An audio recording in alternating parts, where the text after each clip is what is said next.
যেভাবে তো পাকিস্তান বানাচ্ছেন সেভাবে আর জালসা চলবে না। কোরআন থেকে কথা বলা সব বক্তব্য না দিই মানুষ যাতে হৃদায়ত হয়, নামাজ পড়ে সারা রাত বক্তব্য দিলেন, ফজরের নামাজ কেউ করলো না, তাহলে আপনার বক্তব্য সার্থক। আচ্ছা, পাকিস্তান বানাচ্ছে এটা কেমন কথা? জিন্দাবাদ জিন্দাবাদ করা দরকার। জিন্দাবাদ মানে অর্থ বোঝেন? নারাই তাকবীর, আল্লাহু আকবার। জিন্দাবাদ অর্থ এটা বোঝেন আপনি? আপনি যতক্ষণ আলোচনা করছেন সেটা পাবলিক কি বুঝছে আমরা বোঝাই দেব। পাবলিক বোঝে নাই কিছু, আপনারা বোঝেন নাই। আমি আলোচনা করতেছি কি কিসের বিষয় উপরে? আমানুত তাকুল্লাহ, মুমিন কাকে ভয় করে? আরো জোরে বলেন।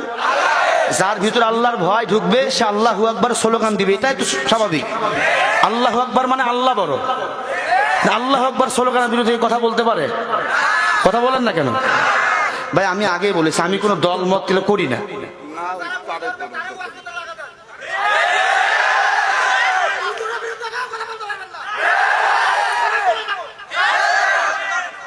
বুঝছেন, আমি ভাই কোরআন থেকে কথা বলতেছি।